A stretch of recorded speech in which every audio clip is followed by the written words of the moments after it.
Hello students, welcome back to our YouTube channel SK coaching centre Barnagar. তা যারা তোমরা পরীক্ষা দিচ্ছ এইচএসের সেমিস্টার 3, অনেকেরই এক্সাম শেষ হয়ে গেছে, আবার অনেকের কস্ট অ্যান্ড ট্যাক্স বাকি আছে। তা তোমাদের কস্ট অ্যান্ড ট্যাক্সের জন্যই আজকে আমরা ট্যাক্স নিয়ে একটু আলোচনা করব। দেখো, বেসিক্যালি এমসিকিউতে তো এরকমভাবে সাজেশনস হয় না, তাও যতটা ম্যাক্সিমাম কভার করা যায়। তো এই যে আমি যে জিনিসগুলো এখন তোমাদের সাথে শেয়ার করব, অবশ্যই তোমরা এগুলো দেখে নিও। এখান থেকে প্রত্যেকবার বহু বহু কোশ্চেন আসে।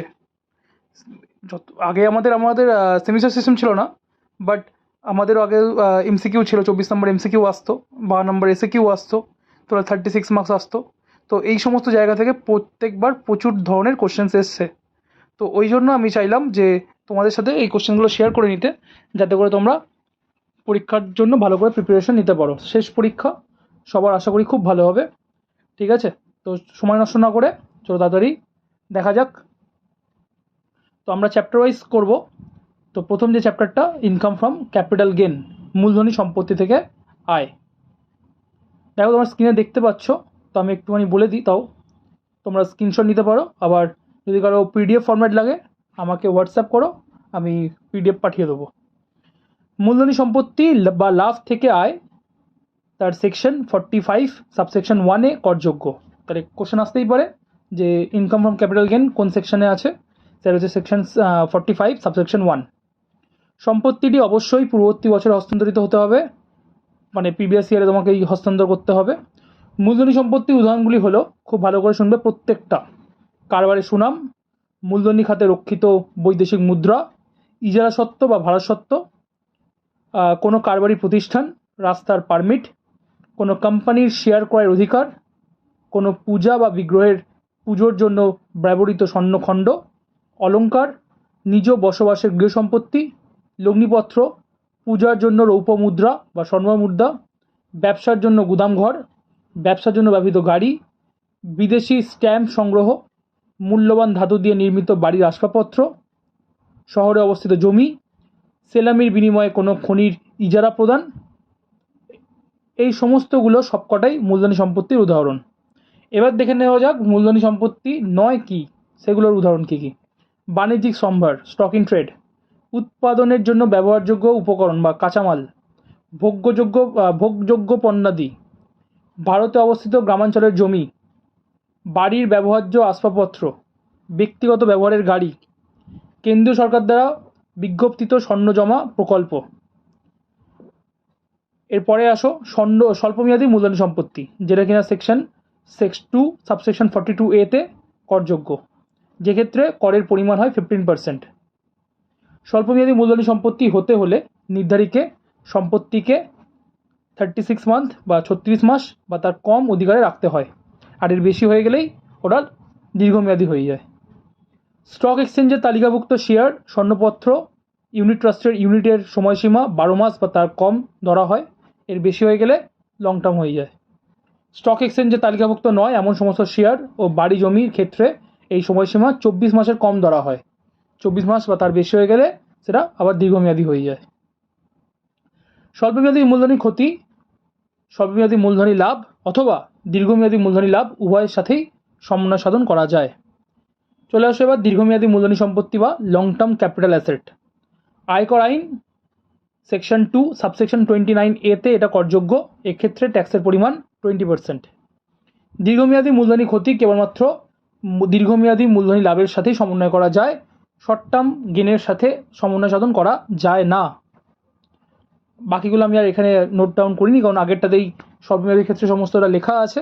ওখানে কম আর ওখানে তার থেকে বেশি হয়ে গেলেই সেটা দীর্ঘমেয়াদী হয়ে যায়, তাই জন্য আমি আলাদা করে আর নোট ডাউন করিনি।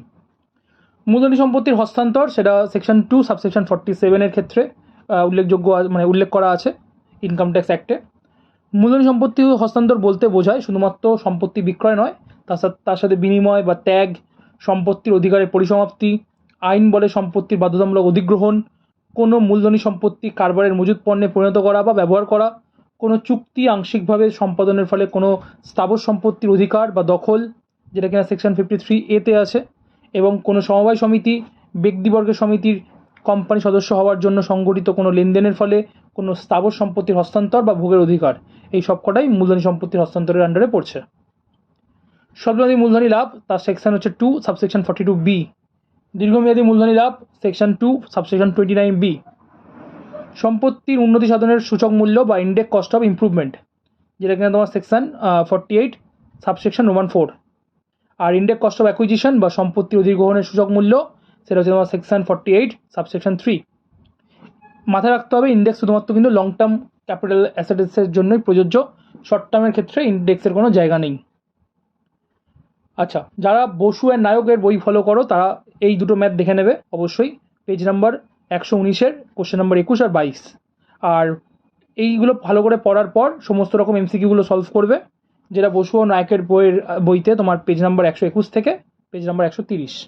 ঠিক আছে, এবার চলে আসো পরের চ্যাপ্টার, অন্যান্য উৎস থেকে আয় বা ইনকাম ফ্রম আদার সোর্সেস। এটার যার সেকশন হচ্ছে 56 সাবসেকশন 1। যদি 56 সাবসেকশন 1 যদি অপশনসে না থাকে, যদি 56 থাকে তাহলে ওই 56টা দিয়ে দেবে, ওটাও রাইট। যে সমস্ত আয় বাকি 4টি হেডে আসে না সেগুলি কিন্তু এই অন্যান্য উৎস থেকে আয় খেতে করযোগ্য হয়। তো আমরা জানি যে টোটাল ইনকামের 5খানা হেড আছে, তাই তো? তো বাকি 4টে যেগুলো আসে না সেগুলোই অন্যান্য উৎস থেকে আয় খাতে আসে। লগ্নিপত্রের ওপর সুদ বা ইন্টারেস্ট অন সিকিউরিটি, তার সেকশন হচ্ছে 56 সাবসেকশন 2 ক্লজ আইডি। ইনকাম ট্যাক্সের সেকশন 80C থেকে 80U পর্যন্ত ছাড়ের বর্ণিত আছে। যে সমস্ত ছাড়গুলো রয়েছে ইনকাম ট্যাক্স অ্যাক্টে সেগুলো তোমার সেকশন 80C থেকে 80Uর মধ্যে সেগুলো লেখা আছে। ঘোড়দৌড়ের আয়ের ওপর 30% আয়কর ধার্য করা হয়। লটারির ক্ষেত্রেও তাই, যে কোনো ক্যাজুয়াল ইনকামের ক্ষেত্রেই তাই। লটারি, শব্দধাতা, তাস খেলা, ঘোড়দৌড় এক্ষেত্রে আয়কর আইন সেকশন 56 সাবসেকশন 2 ক্লজ আইবি এগুলিকে আকস্মিক আয় বা ক্যাজুয়াল ইনকাম বলা হয়। এক্ষেত্রে কোনো খরচই কিন্তু ছাড়যোগ্য নয়, কোনো খরচ থাকলে সেগুলো লেস করা হয় না। Individual post office savings bank অ্যাকাউন্টের ক্ষেত্রে ছাড়ের পরিমাণ হচ্ছে 3,500 টাকা, আর জয়েন্ট বা যৌথ অ্যাকাউন্টের ক্ষেত্রে সেই ছাড়ের পরিমাণ হয়ে যাচ্ছে 7,000 টাকা। অর্থাৎ যদি 5,000 টাকা থাকে সিঙ্গেল অ্যাকাউন্টের ক্ষেত্রে, তাহলে ট্যাক্সেবল হবে হচ্ছে তোমার 5,000 থেকে 3,500 টাকা লেস করে 1,500 টাকা। আর যদি ধরো 2,000 টাকা 3,000 টাকা থাকে সিঙ্গেল অ্যাকাউন্টের ক্ষেত্রে, তাহলে পুরোটাই ট্যাক্স ফ্রি, কারণ 3,500 টাকা অবধি ছাড় আছে। ফ্যামিলি পেনশনের ক্ষেত্রে যেটা তোমার এর যে স্ট্যান্ডার্ড ডিডাকশন সেটা হচ্ছে তোমার অ্যাকচুয়ালের যেটা তার 1/3 অথবা ম্যাক্সিমাম লিমিট 15,000, যেই দুটোর মধ্যে যেটা কম হবে সেটাই সে ফ্যামিলি পেনশনের ক্ষেত্রে ছাড় পাবে। নেক্সট চলে আসো এমপি মানে মেম্বার অফ পার্লামেন্টের দৈনন্দিন ভাতা ডেলি অ্যালাউন্সেস, সেটা সেকশন 10 সাবসেকশন 17-এ করমুক্ত, তার উপর কোনো কর দিতে হয় না। আর এমপির স্যালারি কিন্তু করযোগ্য এই খাতে, মানে আদার সোর্সেসে কিন্তু এমপির স্যালারি করযোগ্য। Income from dividend from Indian company or domestic company, এটা আগে ট্যাক্সেবল ছিল, মানে ট্যাক্স ফ্রি ছিল, কিন্তু বর্তমান সময় কিন্তু এটা ট্যাক্সেবল, মানে অর্থাৎ অঙ্কে আসবে, যোগ করতে হবে। বা Indian from dividend from foreign company, দুটোই কিন্তু বোথ আর ট্যাক্সেবল আন্ডার দিস হেড। যদি আমরা রিলেটিভের ক্ষেত্রে কোনো আমার রিলেটিভ হয় বা ধরো বিয়ে পারপাস কোনো যদি গিফট পাওয়া যায়, সেক্ষেত্রে পুরোটাই করমুক্ত হয়, সেক্ষেত্রে অ্যামাউন্টটা ম্যাটার করে না। কিন্তু রিলেটিভ ছাড়া অন্যান্য কোনো ক্ষেত্রে মানে বন্ধু বা অন্য আদার্স কেউ, সেক্ষেত্রে কিন্তু 50,000 টাকা অবধি করমুক্ত, 50,000 টাকার উপর এলে পুরোটাই ট্যাক্সেবল, 52,000 টাকা হলো 55,000 টাকা হলো পুরোটাই ট্যাক্সেবল। ঠিক আছে, এক্ষেত্রে এমসিকিউগুলো দেখে নেবে পেজ নাম্বার 153 থেকে 162, যাদের বসু ও নায়ক বই আছে তাদের জন্য। আর ম্যাথস সেক্ষেত্রে দেখবে পেজ নাম্বার 146-এর 1 থেকে 11 নম্বর, আর পেজ নাম্বার 137-এর 3, 5, 7, 8, 11, 12, 13, 14, 15, 19, 21, 22। ঠিক আছে, তো এইগুলো দেখলেই হবে। যারা অন্যান্য বই ফলো করো তো তোমাদের বইতে যে সমস্ত কোশ্চেন্সগুলো আছে এমসিকিউ সেগুলো দেখলেই এনাফ। ঠিক আছে, তো তোমরা পরীক্ষা দেওয়ার পর অবশ্যই জানিও যে সবার পরীক্ষা কেমন হলো। খুব ভালো করে পরীক্ষা হবে লাস্ট পরীক্ষাটা। All the very best. Semester 4 admission শুরু হচ্ছে, স্ক্রিনে দেওয়া নাম্বারে তোমরা যোগাযোগ করতে পারো। পুজোর পর ক্লাস স্টার্ট হবে, অনলাইন বা অফলাইন যে কোনো মোডেই তোমরা ক্লাস জয়েন করতে পারো। ঠিক আছে, ওকে, টাটা।